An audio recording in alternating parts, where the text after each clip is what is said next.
Good evening, everyone, and welcome back to Vicious Rants. And of course, I am your host, your YouTube messiah, and often imitated, never duplicated superstar Tim Vicious. Now, I know normally I talk about WWE, but I have been asked on and off, why don't I focus on other companies as well? Big reason on why WWE is the most noticed product out there. And even though I do watch other promotions. And this episode is actually, I'm going to be talking about Ring of Honor, and in regards to Ring of Honor's 13th anniversary pay-per-view. That was this past week. Now, reason on why I'm doing it, first off, is because my buddy Darren Dreyer, otherwise known as Axel Mulligan, out there on that whole Twitter machine. Me, him, and Cookie, otherwise known as Michael Cook, we were gonna go and do a podcast about the 13th anniversary, but as things came to be, Darren wound up taking a step down, and with his blessings, I was given the go-ahead to go and do this as a Ring of Honor show. So, there you have it. So we're starting off. The first match of the night was Matt Sydal versus Cedric Alexander. Now, for those that aren't aware, Matt Sydal was in WWE as Evan Bourne. You know, and always loved seeing him in the ring. You know, it's just when he was in WWE, he got dealt a bad hand, you know, which, again, it was the whole same issue Tyson Kidd had until he got into NXT. You know, moving on, though, this match itself, it was very good. You know, I liked it. It was good for what it was as an opening match. You know, the two guys, they hit hard, and you saw a lot of good high-flying moves. You know, and Sydal, he did not disappoint one bit. You know, and I know everyone always jokes about with the weed jokes, you know, the same way everyone does with Swagger. But, you know, neither here nor there. I'm not looking to talk about that. The fact of the matter is, the man can perform. And when WWE did their annual cuts, he was the only guy I actually felt sorry for when they did the cut, because he was on the verge of coming back and then just got told, no, you're done. You know, but how the match came to end, he did the shooting star press off the top. It was just beautiful, you know, and I always love seeing him. I thought he should have won the TV title from Jay Lethal at the last pay-per-view, you know, but not going to argue on that. You know, hopefully Kerry Silk can wind up seeing something in him down the road and say, okay, we're going to put a strap on you. You know? Next matchup, it was Mark Briscoe versus Moose. Now, for those that don't know, again, I'm going to emphasize on that part a lot on here, just in advance, so you know.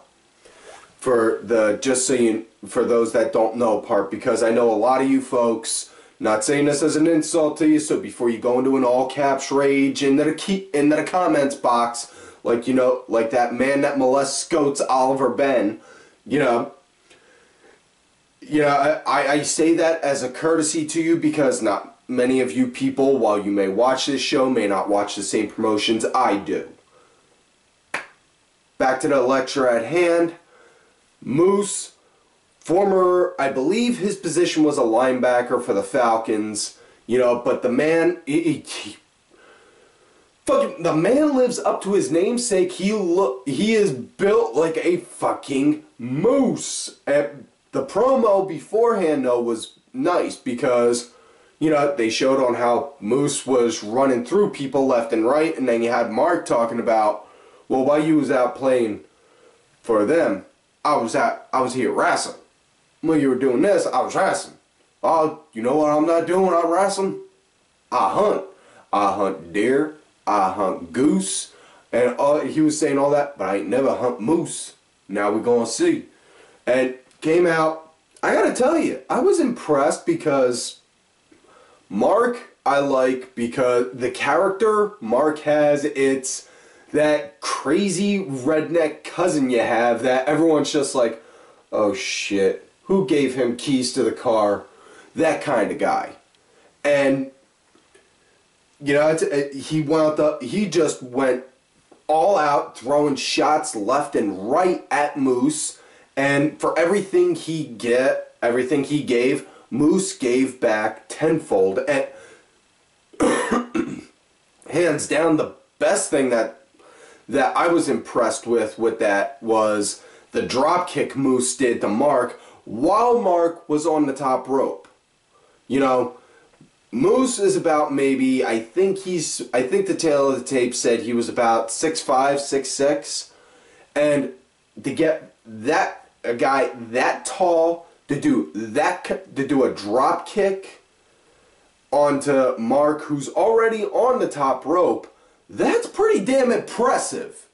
And you know, best thing about with this guy, you know, and I brought this up on B-Rot's show when I was on there, when I was on his show, The Open Turnbuckle, on the TRN Talking Wrestling Network. He's coachable. That's the best thing about him. He is still starting in this business, so he is coachable and he can learn.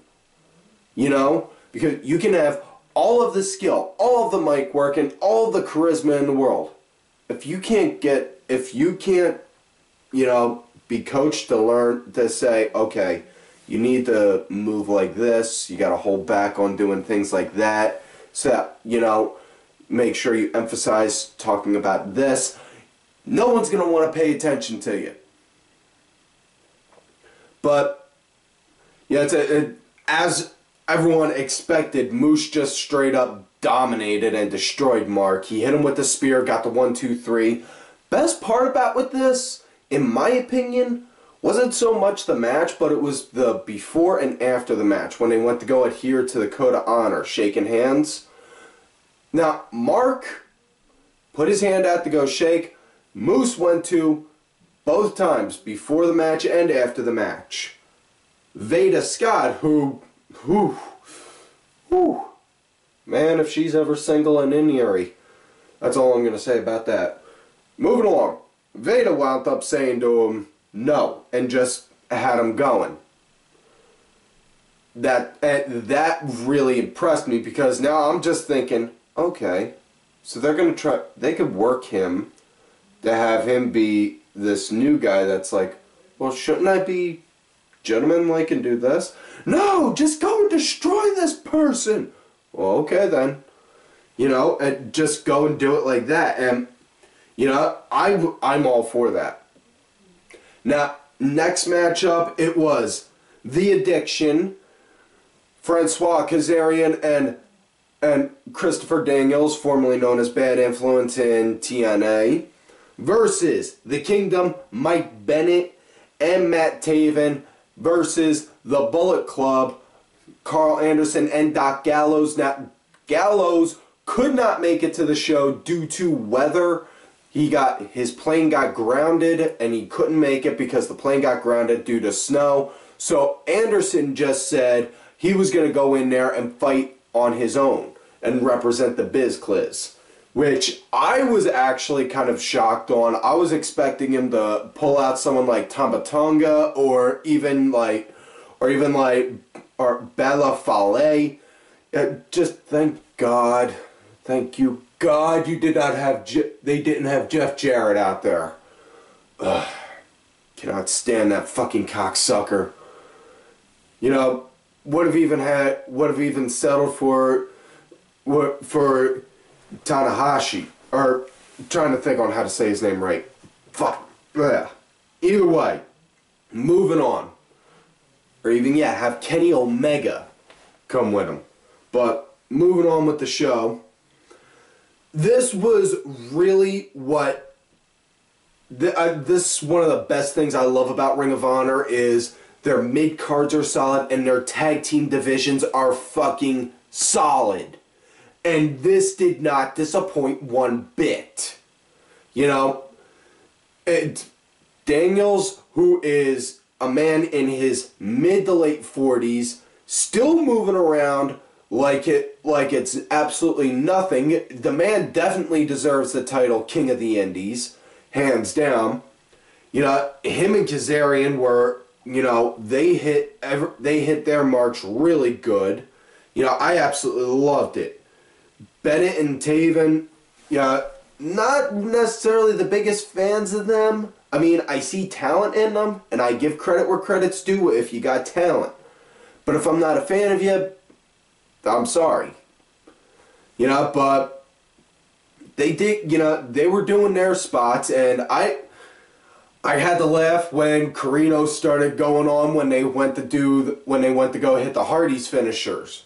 When they went to hit the Hardy's finisher with the twist of fate and then the swanton. Because next thing you know, it was like, oh, it's the best. It's better than, it's as good as the original. Straight from Cameron. And speaking of Corino, tip my hat to the commentating team, Kevin Kelly and Steve Corino, absolutely fucking showing what a commentating team should do. Play to the story.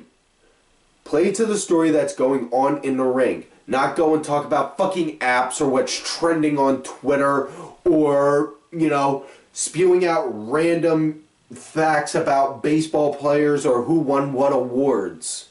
You know? Fucking call the match, compliment the maneuvers, and tell the story that's going along with it. And that's what they do, and I love it. You know? And of course, Corino did one of my favorite things and just kept yelling and yelled, Super Kick! Which, yeah, I constantly do now, also.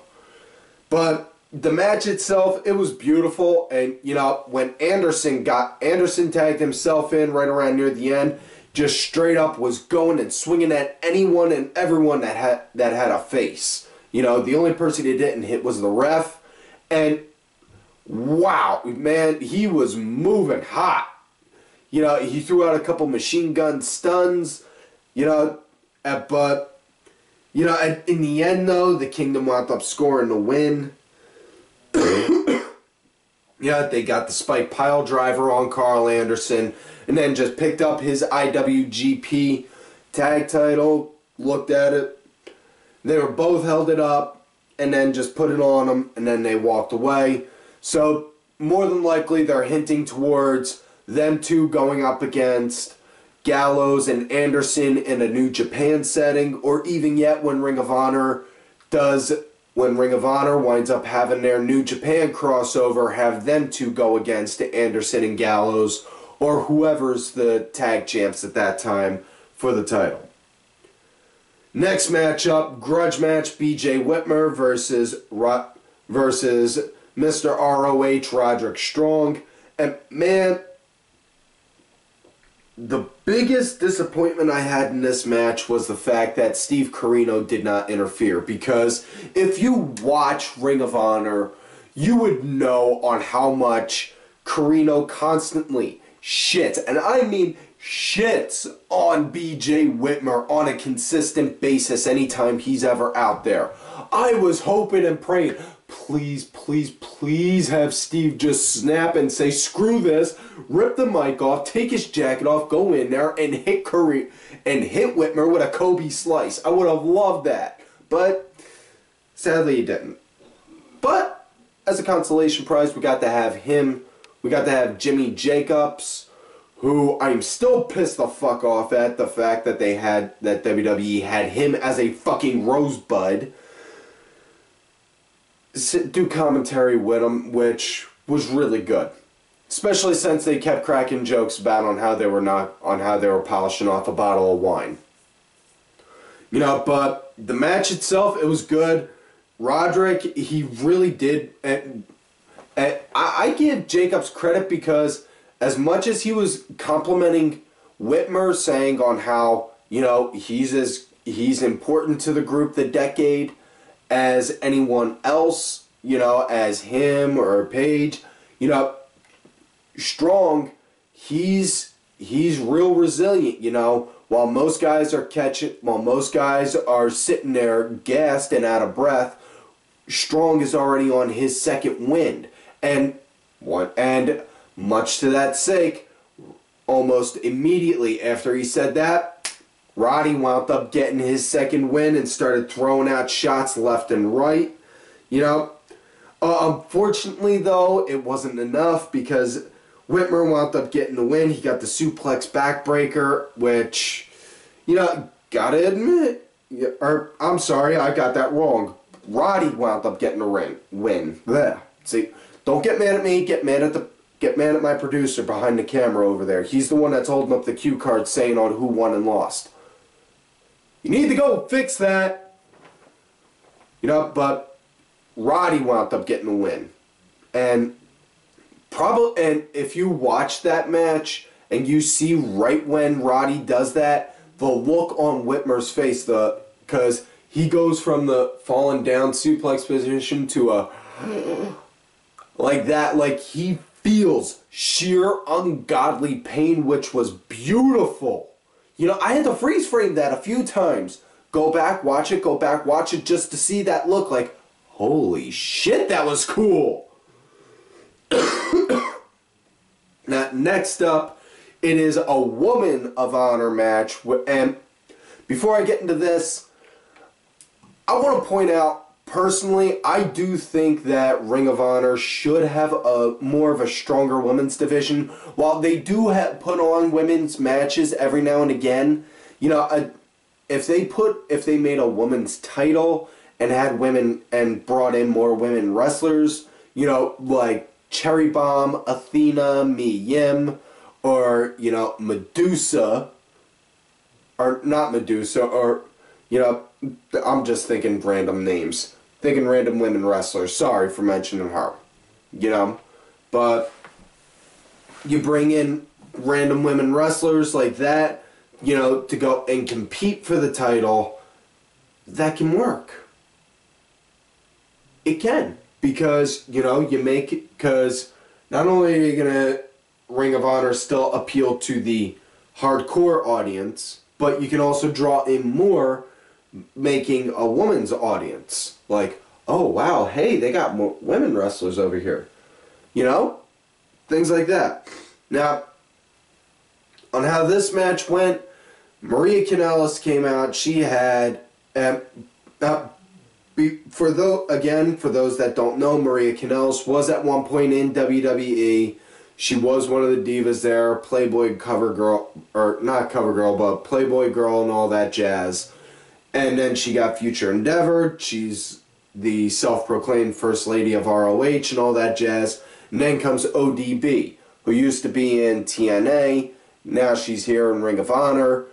And Maria had the mic. She was saying, oh, I know you would like to do this match, and so would I, but I can't compete tonight because, as you know, we have to see doctors before we compete, and I saw one, and, well, I'm pregnant, and again, the crowd went wild, and Karina was just like, what? We gotta buy another gift now! And she was talking about on how her husband, Mike Bennett, was calling his parents to go and tell them, and all that, and next thing you know, Bennett snuck out, hit Mark Briscoe, who was out there with ODB, and then Maria hit ODB with the title that she had, and then they just started the match. Now, I could go into more detail about the title, but given the time constraints I got, and for those that aren't fully aware of Ring of Honor, I'm not going to go into too much detail on it. But she did that. Next thing you know, she started throwing out swings and punches at her. And ODB, ODB was throwing in, hitting heavy and hitting hard. Maria, the only time she was really getting an advantage was when Mike Bennett would go and try to interfere, would go to jump in. You know, but unfortunately, excuse me, when Bennett would go to jump in, he went to go hit a super kick out on ODB, wound up catching Maria. Went to go hit a spear on ODB, wound up spearing Maria. So, dude, if your wife don't kill you for not only giving her a super kick, but for giving her a spear on the ring apron, God bless you, she must really love you then, because something tells me my old lady would have killed me. You know, but, you know, Mark, he made sure that she wouldn't interfere, that Bennett wouldn't interfere as much as possible. But, you know, it was what it was. When Bennett would get the upper hand eventually, go and do it, and then hit it. You know, on how the match came to an end. Oh, you know, Mark held up Maria, and then ODB, Doomsday Device right on her, got her in the ring, rolled her up, 1, 2, 3, got the pin, and then she grabbed the title, which was originally Jay Briscoe's, and then they customized it and put a bunch of pink fluffy stuff and stickers on it. She just grabbed that title, ripped off all the fluffy stuff, and then went to go start trying to peel some of the sticker. You could see she couldn't really get it, but next thing you know, ODB, in classic ODB fashion, had the flask and started downing it right in the middle of the ring.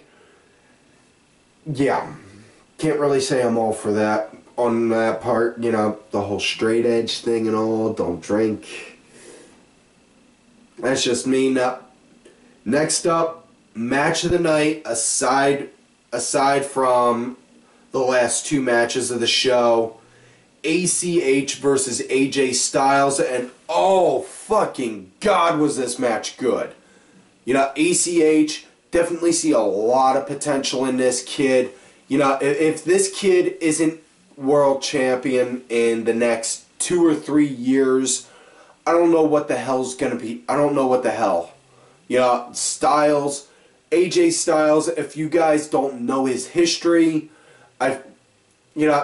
he was in WCW, he worked the Indies up until Ring of Honor started, and then worked in Ring of Honor, went to TNA, left TNA, hit Ring of Honor, bounces between Ring of Honor, New Japan, and the Independents, and just goes all around now. So he doesn't have a home base. The man just revolves, the man just goes everywhere. But, you know, for about 36, 37, AJ Styles, he moves incredible. You know, absolutely love seeing him compete. And yeah, now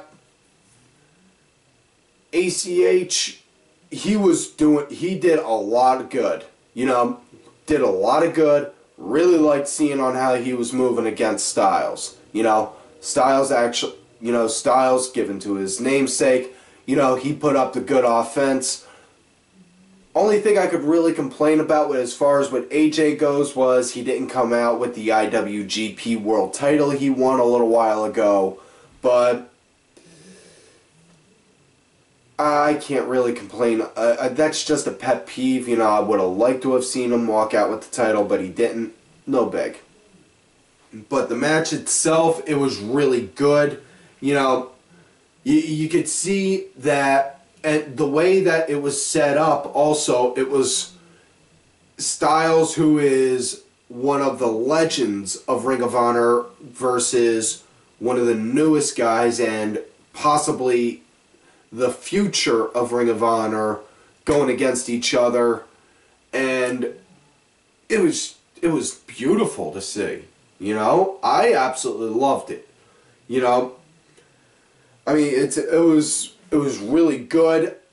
Styles obviously got the win with the Styles Clash, and in regards to the Styles Clash controversy, you know, the one man who's molested more goats than ISIS, the Masked Mark, did say it best when I was on their show last. You know, on how you normally take a bump when you have to do like a pile driver or something like that, you have to normally tuck your head in. You know, and given on how the Styles Clash goes, instead of tucking your head in, you need to put your head back. So that way you don't wind up breaking your neck. But honestly, I don't see the issue on it. If you're going to work with the guy, you know obviously on how the match is supposed to go down for the end, why not just say, okay, how should I, talk to him and be like, okay, how do I brace myself for taking a shot? That's it. Next up, Ring of Honor tag title match. Young Bucks versus Red Dragon, and oh my fucking god, for a tag team match, this was definitely a Randy Marsh moment. If you don't know what I mean, trust me, look for me on Twitter, Tim Vicious, you'll see me throw up a picture at one point or another. And, whew, man, the Bucks came out, and the Young Bucks, hands down, like I said last week, folks, in my opinion, in this host's humble opinion, it is a tie on who is the best tag team in the world between the Young Bucks and Red Dragon, and they are neck and neck, and these guys did not disappoint one bit. Red Dragon, they came out with one of the girls that's always part of Ronda Rousey's posse.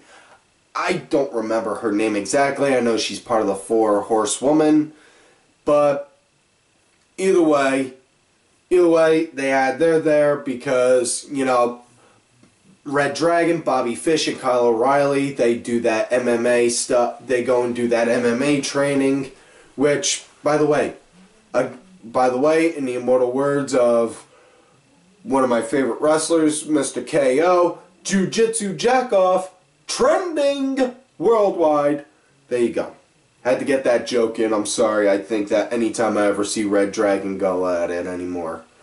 But this match was really good, really fast. I didn't really see that. I really didn't see like anything that I could really argue on.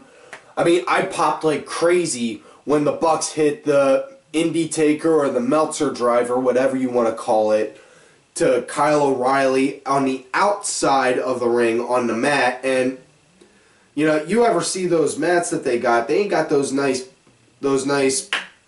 padded mats. No, they got those like flimsy kind of mats that you would expect in like a gym.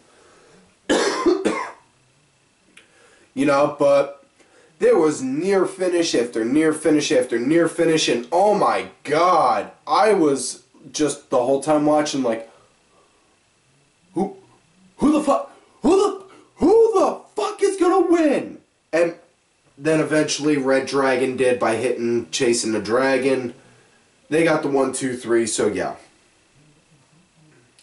Next up, Ring of Honor television title match.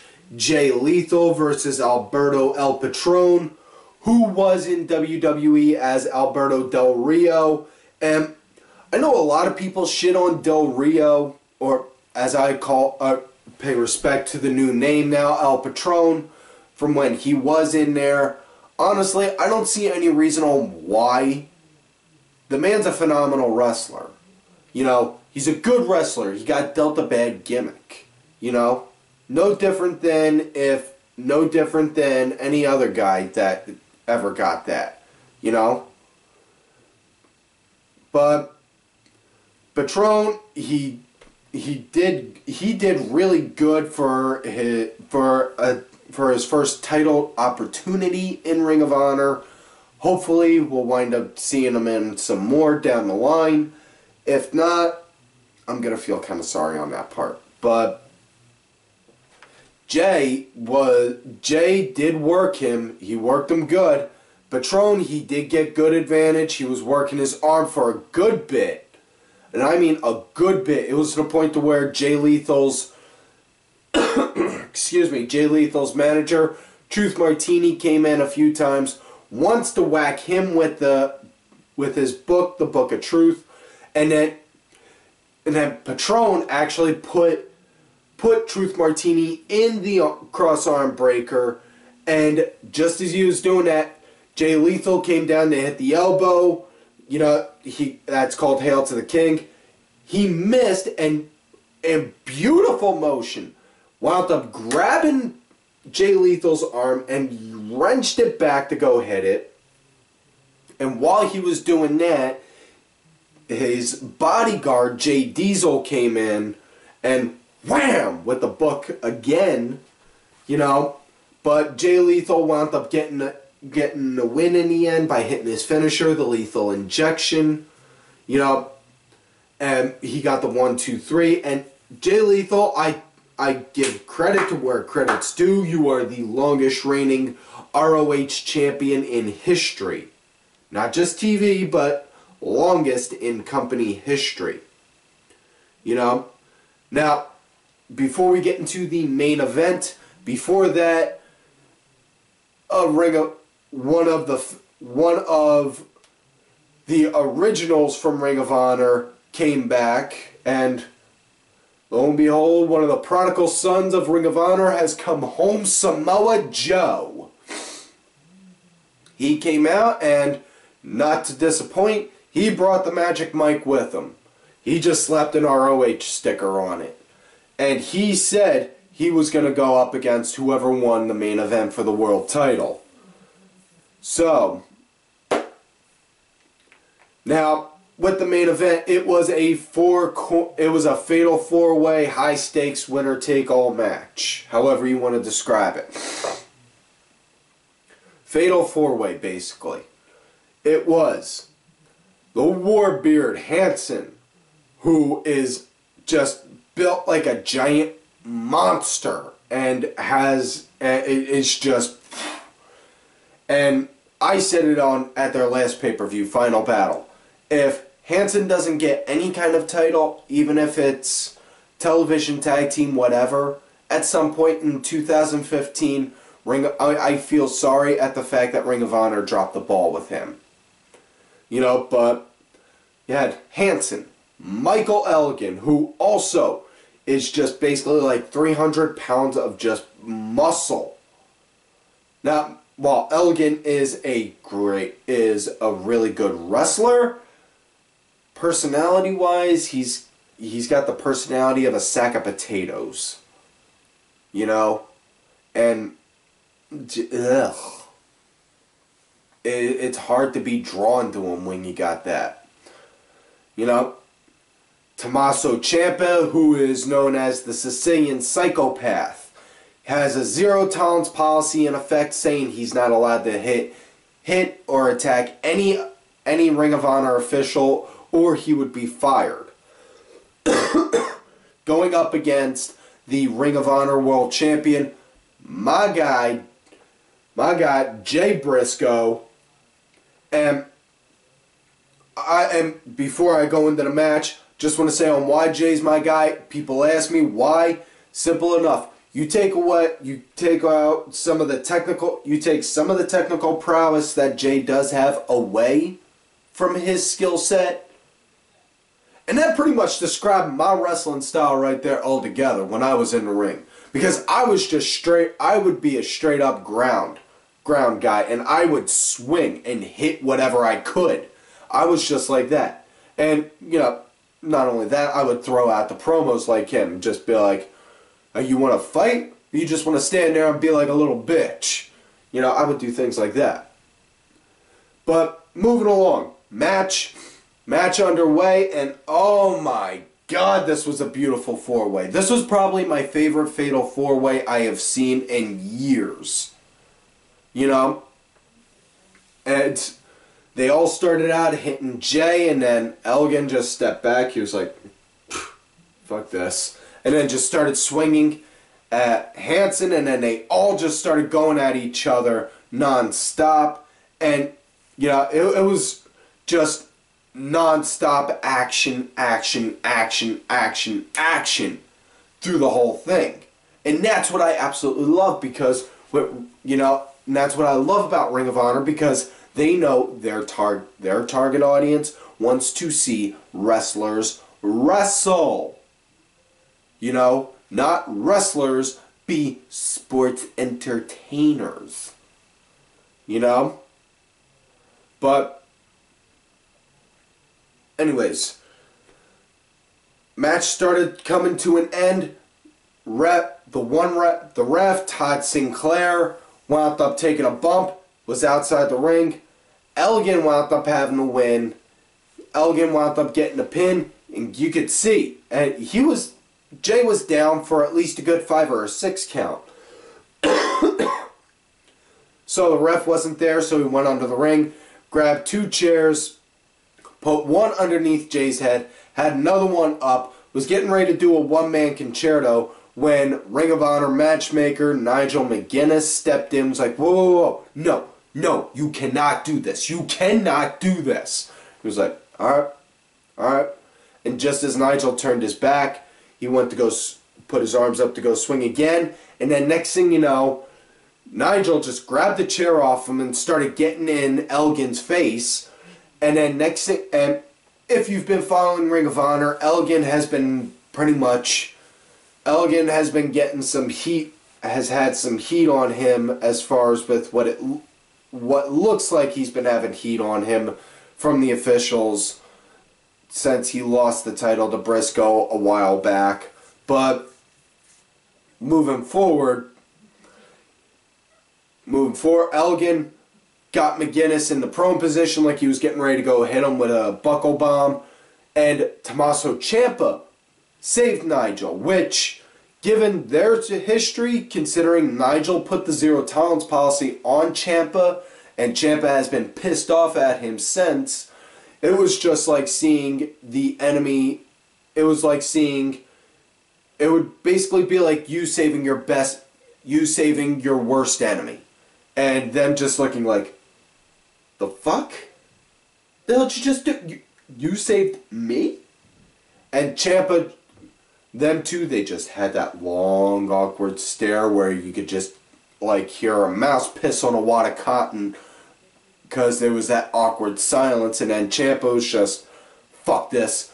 Went in, started going at it with Elgin, got taken down. Hanson came in, knocked Elgin out of the ring, and then hit the spin kick of doom onto Jay Briscoe. And just as he did that, Elgin grabbed his legs, pulled him back, and the way Briscoe landed, he fell on top of Ciampa and got the 1-2-3. So Jay wound up winning. And not only that, aside from that, a thing that everyone has still been talking about is Jay Briscoe has gone 2 years without being pinned or forced to submit. Not saying he's lost matches, but he has not taken a loss by pinfall or submission yet. You know, so he has taken losses via DQ, but anyways, Briscoe won the match. Elgin was pissed the fuck off like you wouldn't believe, screaming at everyone saying, I had this, and then just started walking to the back as Jay was in the ring getting his bearings. And as they show Elgin walking to the back, out comes Samoa Joe just looking at him, eyeing him up like, bitch. And then him just stand in the ring, hold the Ring of Honor title, hand it to Jay, and you just see them two lock horns and look at it, give each other a stare down. You just see Jay hold the title up like that, saying he was the winner. Absolutely loved it. Absolutely loved it. I loved the pay-per-view. I'm hoping that this is a good lead-in, that, you know, that because we are in WrestleMania season, that now other companies and promotions are now going to be putting on the best shows possible, you know, because much like what I said earlier about with the women's wrestling, they can eat. I'm pretty sure Ring of Honor has a deal with either Shine or Shimmer, one of them. You know, nothing saying that they can't have, that Ring of Honor can't call one of them and say, hey, can we borrow this girl, and this girl for tonight so we can do a match? Oh, we can? Thank you. You know? Ain't nothing saying that. But yeah, I'm hoping this leads into something good for considering this is WrestleMania season. And that does wrap it up for this week's show, folks. So, like all normal, don't forget to like the video, subscribe to the channel, go back, watch the other episodes. Look for me on Twitter at Tim Vicious. Look for my backup account, Tim_Vicious. Also, do not forget to go and click on the link down below in the description box for Spring for Sid's group, Shannon's Butterflies. If you cannot donate, it is not a problem. Share the link with somebody that you think can. Any which way that you can help promote this, I will truly appreciate.